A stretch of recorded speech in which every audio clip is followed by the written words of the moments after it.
Good morning. This is Father Stephen Kelly from St. John's Church in Detroit. We're continuing our series of daily morning meditations where we generally look at one or another of the lessons that are assigned for morning or evening prayer, what is known as the Daily Office Lectionary. And hurrah! Today is Sunday. We are gathering together to glorify God, to worship Him, to be encouraged in the fellowship of the faithful, to be instructed in His Word, and to receive Him in the Blessed Sacrament. So I hope that you are planning on being with us. If you're anywhere within driving distance of St. John's, that you're planning on being with us to worship. Today, for Sunday, let's take a look at the lesson. It's for Passion Sunday, nonetheless, right? 2 weeks away from Easter. Passion Sunday. Let's take a look at the second reading for morning prayer. The first epistle of Peter, the 4th chapter, beginning at the 12th verse. Beloved, think it not strange concerning the fiery trial, which is to try you, as though some strange thing happened unto you.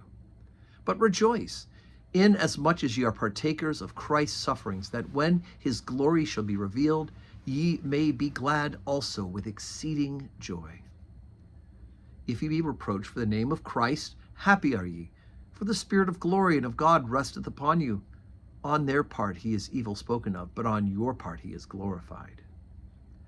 Let none of you suffer as a murderer or a thief or as an evildoer or as a busybody in other men's matters.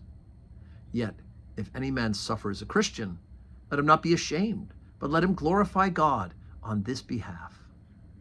For the time is come that judgment must begin at the house of God. And if at first begin at us, what shall be the end of them that obey not the gospel of God? And if the righteous scarcely be saved, where shall the ungodly and sinner appear?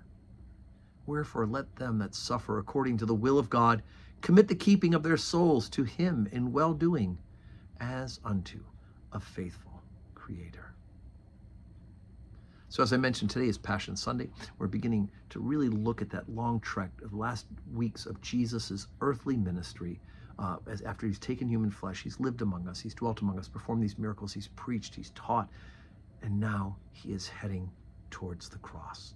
And so the readings for morning and evening prayer this week will concentrate on these stories of those last weeks when Jesus has to it. Next week, Palm Sunday, and then, boom, Good Friday, Maundy Thursday, and of course the resurrection. So let's get ready, get our hearts ready, and put an extra push for this Lenten observance as we head deeper and deeper. Peter says today about Jesus that we shouldn't be surprised at the fiery trials which will try us. That there will come times when it will be very hard to be a Christian if we're doing it right.